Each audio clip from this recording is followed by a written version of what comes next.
Hello and welcome to this special edition of Security Scan. I am Vishal Dahiya, and this week we will talk about the Rafale fighter jets. The reason is that the first batch of 5 fighter aircraft, Rafale fighter aircrafts, have landed in India in Ambala in Haryana as per the schedule.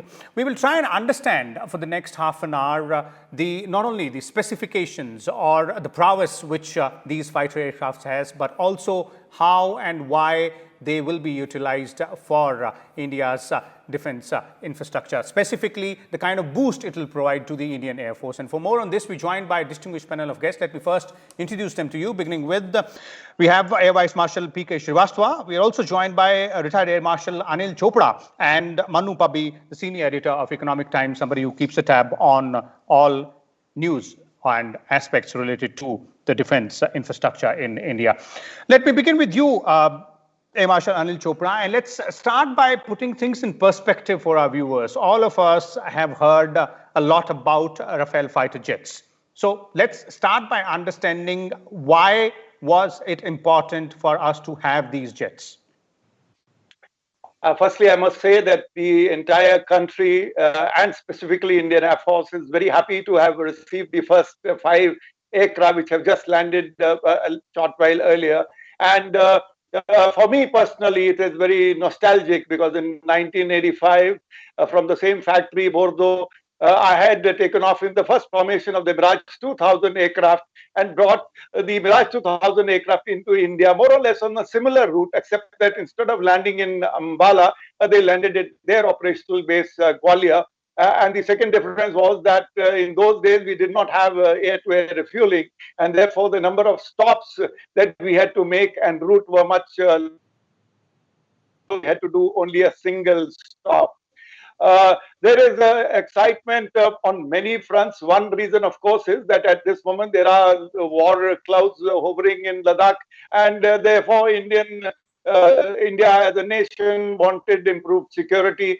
Indian Air Force particularly, which is down to 30 squadrons instead of the approved 42. For them, it is very important to quickly get new capability, and Rafale, I must tell you, is going to be a game changer in this region for many counts, and I will explain one by one. First about the Rafale, and second about the Ambala airbase where they are going to be positioned. Let me say a few words. Let me say a few words about Rafale. You know, I'm a test pilot, and if you look at the aircraft from nose to the tail, you will find the ISA radar, which is there, which has got a range of over 200 kilometers. Is the best ISA that is available in the region. The Chinese and the Pakistanis, they do not have an ISA radar of this class.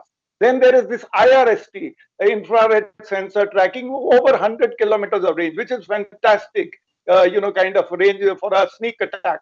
Then you come into the cockpit, there is this electronic warfare spectra covering a large portion of the electromagnetic, spectrum, and therefore, this is going to be very useful to jam airborne as well as ground radars, and it is a big asset in combat.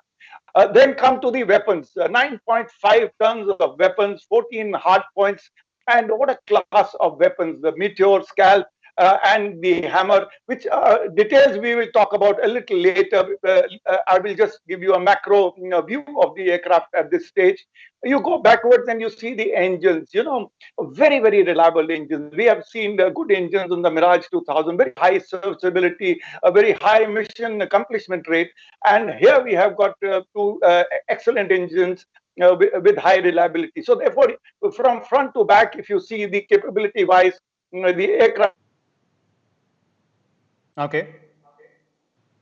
important because the numbers in Indian Air Force are unfortunately at an all-time low. Okay. We'll continue this part there of Air Marshal Chopra, but let me bring in AVM Srivastava here as well. And there are a number of capabilities, number of features as far as Rafale aircraft is concerned. Some of them India-specific as well. So AVM Srivastava, what would you want to add on to what Air Marshal Chopra is saying, specifically the the kind of fierce fighter jet Rafale out there is? So Air Marshal has very clearly brought out what makes this aircraft very special. And I'll just add to that, when the aircraft is special, the technology, kind of technology we have, and the cost of avionics in this aircraft is to the tune of about 30%. And if you take that cost, what it gives in that cost is something like the kind of EW suite which we have, which protects us from all kind of radiation which falls upon it, and it has one active cancellation mechanism also available, spectra, which makes it do. That means the radar, which is signals which are falling on the aircraft, along with the echo, will go some more signals which are out of sync with the signals which are going there. So the enemy receiver, when it receives, it will feel as if the RCS of the aircraft is very low. As such, this aircraft is 70% composite material with radar absorbent material. This aircraft is not classified as stealth aircraft, but it is very close to that. And if you want to compare it with J-20, you'll find J-20 in all the literatures which you go through, it probably has more RCS than Rafale. In that sense, we will not be beaten by the J-20's RCS kind of criteria. So this aircraft is something like very close to sub-stealth aircraft which can sneak into the enemy territory. That is point number one. And point number two, the kind of tactical air situation it provides to the pilot in the cockpit, there's no blind zone. The pilot can see all along. It gives the targeting cues or the firing cues, the mission parameters, and all these things and the control parameters are synthesized, available in head-up display form, in holographic kind of display. All that makes this aircraft very special to fly and very special for taking on the missions. There is one more word which is very well known. It's an omni-role aircraft. When we say omni-role aircraft, let's compare it to the multi-role aircraft, the swing role. You can swing the role. In the flight, it can do other roles which are there. And in those roles, I would like to classify three which are very important for the nation at this point of time. And those are nuclear deterrent role. Everyone knows if you have nuclear weapon, you need a delivery platform that will not be shot down by the enemy, that can be detected by the enemy. In that sense, it brings with the same weapons a kind of nuclear deterrent to the nations who are trying to encroach upon or trying to look at you in an adverse manner, capability which makes them think 10 times, which before they would like to go into it. Then another one is anti-ship kind of capability. If you take the scene of South China Sea, it is a very relevant and contextual capability that it brings along with it. And then in-depth strike capability. It can go deep into enemy territory, apart from being BVR. It can go deep into enemy territory if so required. And then it makes it, all the bases which are there with our adversaries, they become very reachable. And a dedicated effort towards them can really neutralize them.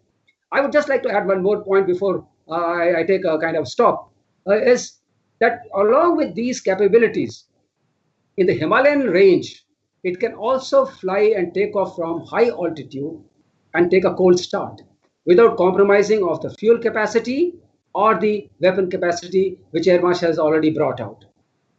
So I would say in that sense, it's really contextual, very important to have it at this point of time.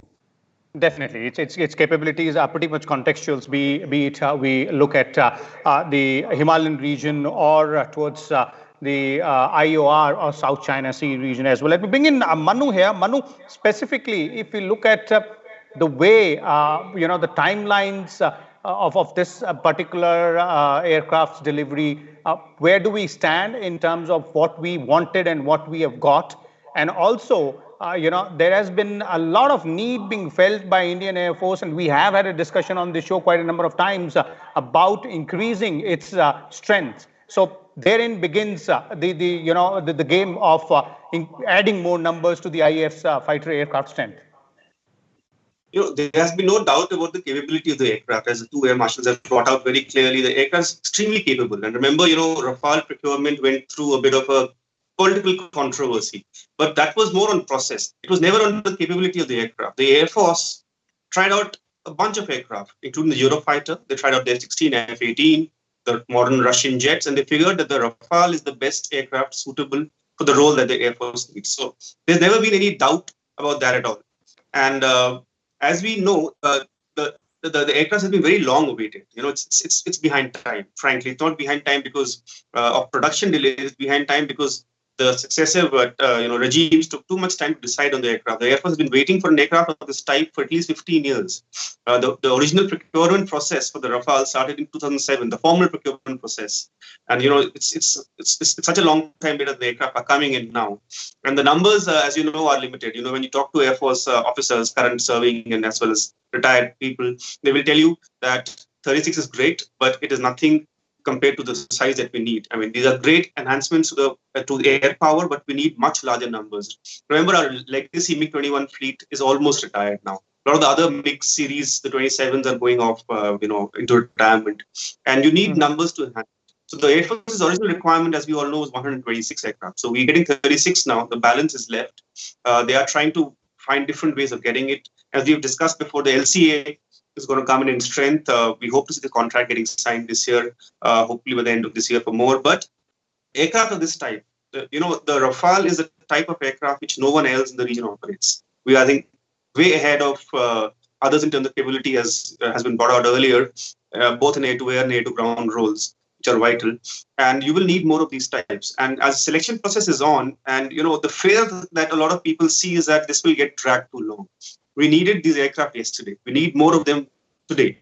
And aircraft procurement isn't like buying a car. It takes time. You place an order. It takes them 3 years to manufacture it. Then it takes a lot of time to create infrastructure, to train up pilots. And again, I mean, what I would like to emphasize, and I'm sure the Air Force officers, the RAD officers will agree with me, is that numbers are of great concern, and I think we will need more. And I hope the government also pushes this forward as soon as possible. Okay, definitely. Numbers are of great concern, but the ball has been set rolling, and it seems to be becoming a reality now that the first batch of 5 Rafale fighter aircrafts are here. Let me go back to Air Marshal Chopra here. Air Marshal Chopra, whenever we talk about any fighter aircraft, its weapons carrying ability is something which makes gives it a force multiplier. What kind of weapons can it carry? In case of Rafale, it is being said that this particular capability is a real game changer. So how would you describe the weapons carrying capability or weapons on board Rafale fighter jet? Absolutely. Before I talk about the weapons, I think I will briefly add on to what Manu Pubby has just said. The Indian Air Force's actual requirement to the government had been told for 126 aircraft in 2001. From 2001 to 2007, before the process could be started, we lost a lot of time. In fact, in 2001, Indian Air Force had said, okay, give us just Mirage 2000, upgrade it, and we will be very happy. The Dassault company till 2006 waited, and finally they said, okay, we have to close down the Mirage line, and then we started this process. So Manu Pubby is absolutely right when he says that Indian Air Force desperately needs aeroplanes. We are 12 squadrons short. We will be another 10 squadrons short in next 8-10 years. And the backlog is so much, and therefore I think the government is well aware of. The Indian Air Force has been explaining to them, but for some reason, bureaucratic delays at various levels, the political, bureaucratic, and military level, I think we have messed up and reached a point where we are short of squadrons. Now, we come to your question about the actual weapons on this aircraft. You remember after Balakot, that little air combat that we had to go through. The other side fielded the AIM-120 AMRAAM, and they fired 5 of them. Luckily, none of them hit our aircraft because we did some defensive maneuvering. The fact that we had to go into defensive maneuvering itself indicates that BVR was an issue for us at that moment of time. Now, Meteor comes with, which is a BVR missile, a much longer range, over 150 kilometers range. But greater thing about Meteor is it has an ISA radar on its head. And the greater thing is it has got a no escape zone of 60 kilometers. Now, I must explain this. No escape zone means once the enemy aircraft is within 60 kilometers of this aircraft which is firing, then any maneuver or anything that aircraft would do, there is a no escape zone. So Meteor is a very, very modern. Now, it has also got ECCM features, electronic counter measures. That means if somebody will try to jam the missile while it is in flight, the missile will be able to defend itself electronically. So this is a Meteor, so very significant change. That means the enemy aeroplanes will have to maintain at least 150 kilometers away from Rafale or have a weapon better than Meteor. Second weapon is the Scalp. Now, Scalp is a cruise missile which has got a range of around 540 kilometers plus minus a little. Very, very accurate. Most missiles, cruise missiles, have an accuracy of around 3 meters at the target. Now, imagine, we did a spice attack during the Balakot strike. Spice had a range of around 60 kilometers, but physically, when you fire, you had to go a little closer. So you had to imagine if you had a Scalp class of missile, 540 kilometers. Means from Ambala, you take off. Over Ambala, you fire a missile and hit a target in Sargodha, which has got a lot of strategic targets. That is the kind of range Scalp missile has got. So very, very modern, cruise missiles. I'm also happy that India is making BrahMos, and larger numbers will get added. And BrahMos is also going to be a very, very good cruise missile. The third weapon that is relevant and the last of the three main weapons, that is the hammer. Now, when the contract was being signed, we chose not to have a hammer because we already had crystal maze and spice from Israel. So we did not want to inflate the size of the contract. So it was decided we will not order the hammer. But today, the way the tactical situation is on the ground, and since they have hot clouds on the border, there is a need to quickly have a hammer class of weapon, which is has a range of around 60 kilometers. The advantage of hammer is that hammer is already fully integrated on the aircraft. So if the missile comes, they can be bought off the shelf, and it is available to slap onto the aircraft. So hammer will bring in a great capability. I have some more issues which I guess we will talk as we go along in terms of the operational capability that we will get. Yes, definitely. We will come to the operationalization part as well. But let me bring in AVM Srivastava first here on one aspect. And both you, AVM Srivastava and Air Marshal Chopra, have spoken about some of them as in, India-specific enhancements as far as this particular aircraft is concerned. So a bit more on that. And what was the need to have, these kind of India-specific enhancements on such a wonderful fighter aircraft? See, actually, our conditions of flying, our conditions of maintenance, our conditions of, from where we'll take off, etc., are entirely different than what will be the French conditions. So they need to be acclimatized unless you do that. And one more thing I'd like to bring it here, which is very important from contractual perspective, that in this deal, we have been permitted to weapon integrate our own Astra missiles if we want to, indigenous missiles like BrahMos, NG, or Israeli missiles or Russian missiles. This freedom is normally not given by the OEM. So weapon integration is a very important part. This relieves you from the continuous and ongoing monopolistic kind of weapon purchase scenario from the OEM. This no OEM wishes to get away with. This is a very important feature of the contract in terms of the management as the contract management was done, which I don't think has been so highlighted in the media. This is a very important perspective. So this aspect, if we add, and apart from that, the kind of systems we got, awareness system, the EW suite, and the hammer, which has already been mentioned by the Air Marshal, all that make it weapons. We actually paid. We paid a large amount of money for India-specific changes. We also paid for additional weapons. So it was a holistic contract. In that sense, as if we knew, we were crystal gazing that we are going to face this situation. And when this aircraft arrives here, then we'll need it to be well managed, well serviced, and loaded with the weapons. Like PBL is again a very important part. Performance-based logistics is a very important part of the contract. That gives you in the initial years 75% combat availability of the fleet, which is going to be very crucial in case some other context comes up. So keeping that all that in mind, but let me tell you what gives us the edge in this sense. There is one more thing which is very relevant to modern day war fighting, and that is how many combat sorties you can do per day per aircraft. In that sense, it's modular design. This modular design is very, very relevant. And Air Marshal will bear with me that including the 2000, if you take an engine change, I have been an aeronautical engineer for the last 46 years. I know an engine change is a massive exercise in a Russian origin aircraft. It takes a couple of days. But in this aircraft, you can do it in just 8 hours. your aircraft is ready. When it comes to turnaround servicing, that can be done very fast. So if you take all these factors into account, the potency or the combat effectiveness of the aircraft goes up very high, apart from the other parameters which you are already talking about. And there's one more parameter definitely. which we keep mentioning once in a while. That is, okay, I think you wish to move ahead. So I will drop it here. Next item when I have, then No, we'll talk definitely. about it. There are various aspects to this particular aircraft, and I'm pretty sure 25 minutes or 30 minutes would be less time to go ahead and look into all things. But the potency and combat effectiveness is something which both you and Air Marshal Chopra is pointing out.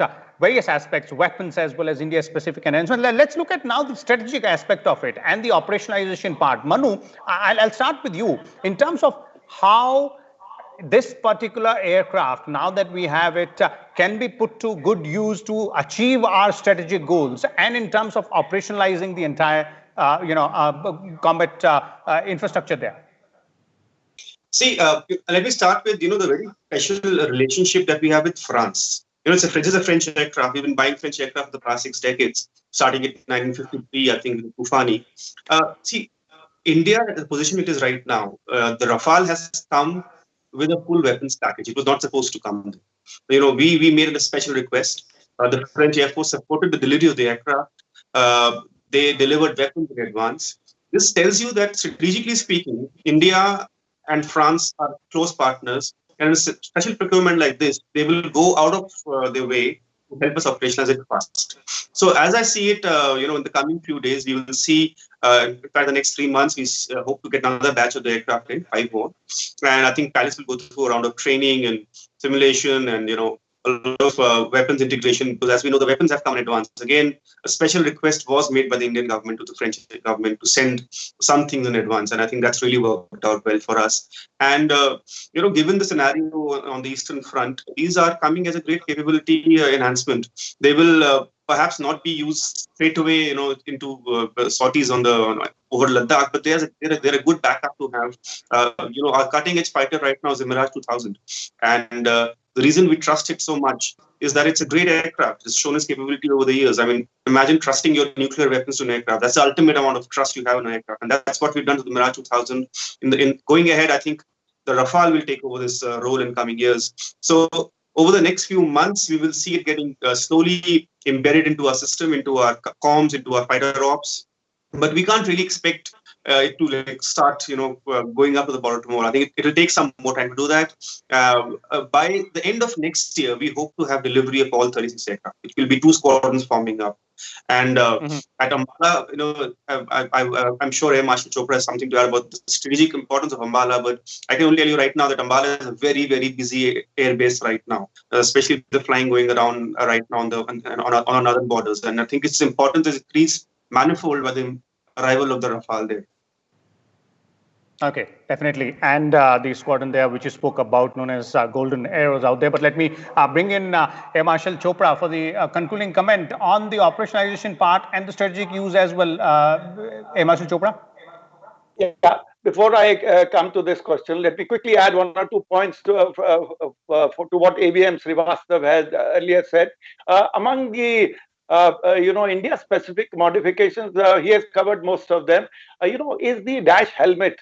Dash helmet is one of the most expensive modifications, because dash helmet we have now integrated Mirage 2000, MiG-29 upgrade. It is also been integrated into the LCA. So this is a helmet which we want commonality in the Air Force, because data sharing is going to take place. Everything is going to be displayed on the head-up display. There is also towed decoy, which briefly ABM Srivastava mentioned, which is a very, very important thing. And that decoy will give an impression that the aeroplane is elsewhere, and the enemy aircraft will be trying to target the decoy instead of the aircraft. So that's another.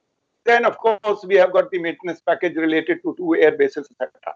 Now, as Manu Pubby has just mentioned, that normally when an aeroplane comes, it takes some time to operationalize. When we brought the Mirage 2000, it took us 5-6 months of a lot of activities. Of course, in those days, in the contract that time, we did not have the weapons arriving in advance. So that's a big advantage.